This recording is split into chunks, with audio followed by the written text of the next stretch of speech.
Hello అండి, అందరైతే ఎలా ఉన్నారు? ఈ రోజుల్లో అయితే పచ్చడి అంటేనే మిక్సీలో వేసుకొని తింటున్నారు కదా, అది కూడా తాలింపు పెట్టి తింటున్నారు. కానీ ఒక్క చుక్క ఆయిల్ లేకుండా రోట్లో నూరి 10 నిమిషాల్లో అయితే ఈ చట్నీ రెడీ చేసేసుకోవచ్చు. మరి ఎలా చేయాలో చూడండి. అదే పాతకాలం నాటి పొలం పచ్చడి. మరి ఈ రోటీ పచ్చడిని మన అమ్మమ్మలు నానమ్మలు ఆయిల్ లేకుండా తినేవాళ్ళంట. ఇంకా చెప్పాలంటే పొయ్యి కూడా వెలిగించే వాళ్ళు కాదు, అట్లా తయారు చేసుకొని తినేవాళ్ళంట ఈ పొలం పచ్చడిని. మరీ ఎక్కువ కష్టపడాల్సిన అవసరం అయితే ఏం ఉండదు.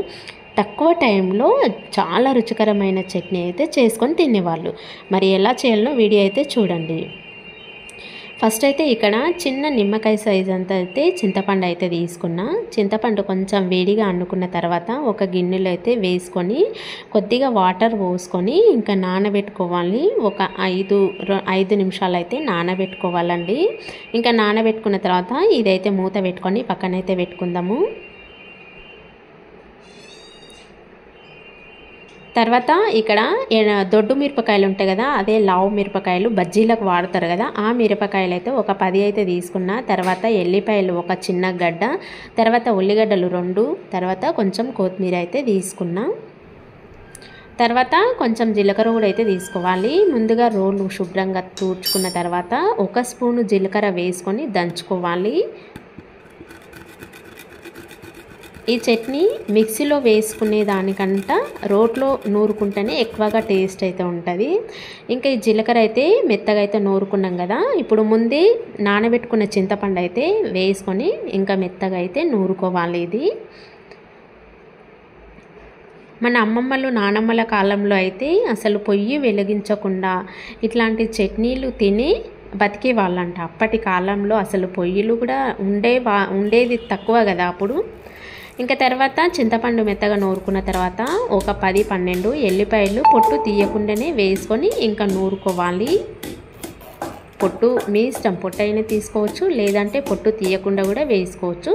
పొట్టు తీయకుండా వేసుకుంటేనే బాగుంటుంది అనేసి నేనైతే పొట్టు తీయకుండా అయితే వేసుకొని నూరుకుంటున్నా. తర్వాత పచ్చిమిరపకాయలు ఉంటాయి కదా, అవి ఒక 10 అయితే తీసుకున్నా కదా, ఇంకా తీసుకొని వేసుకొని కొంచెం ఉప్పు వేసుకొని మనకు రుచికి సరిపడినంత వేసుకొని ఇంకా దంచుకోవాలి.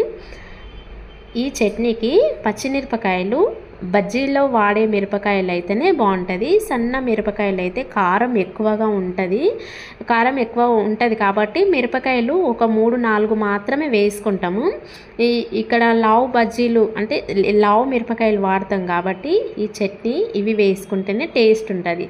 అందుకోసమనే లావుటి మాత్రమే వాడాలి, అంటే బజ్జీలో వేసుకునే మిరపకాయలు మాత్రమే వాడాలి. సన్నవి మాత్రం వాడొద్దండి, అవి ఎక్కువగా కారం ఉంటాయి. అందుకోసమని ఇవే వాడాలి.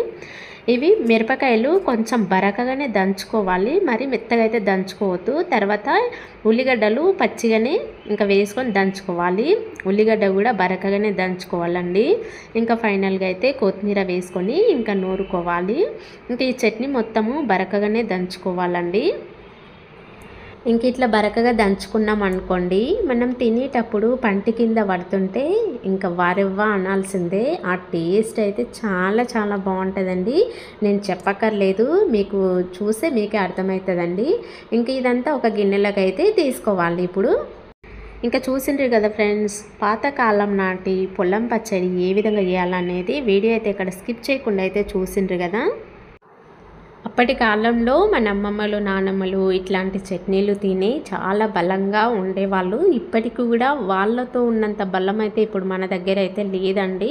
మనం ఎంత పోపు పెట్టుకొని ఎంత తిన్నా కానీ అసలు అప్పటి టేస్ట్ అనేది రాదండి. నిజంగా ఒకసారి ఈ టేస్ట్ అంటే ఈ చట్నీ పొలం పచ్చడి ఈ వీడియో చూసి ట్రై చేయండి. నిజంగా చాలా చాలా బాగుంటుందండి. ముఖ్యంగా వేడి అన్నంలోకి వేసుకొని తిన్నామనుకోండి, అబ్బా వారెవ్వా అనాల్సిందే, అంత టేస్ట్ అయితే ఉంటుందండి. నిజంగా చాలా చాలా బాగుంటుంది. ఆ కాలంలో పొయ్యిళ్ళు లేవు కదా, అందుకోసమని పొయ్యి వెలిగించకుండా ఒక్క చుక్క ఆయిల్ కూడా వేయకుండా అయితే పొలం పచ్చడి అయితే రెడీ చేసిన కదా. మరి ఈ రెసిపీ మీకు ఎలా అనిపించింది అనేది నాకు ఒక చిన్న కామెంట్ ద్వారా అయితే తెలపండి, ఓకేనా. ఈ పొలం పచ్చడి మీకు ఎంతమందికి తెలుసు అనేది కూడా కామెంట్ అయితే పెట్టండి. ఓకే ఫ్రెండ్స్, వీడియో నచ్చితే చిన్న లైక్ ఇవ్వరా, ప్లీజ్ సబ్స్క్రైబ్ చేసుకోండి, నచ్చితే తప్పకుండా షేర్ చేయండి.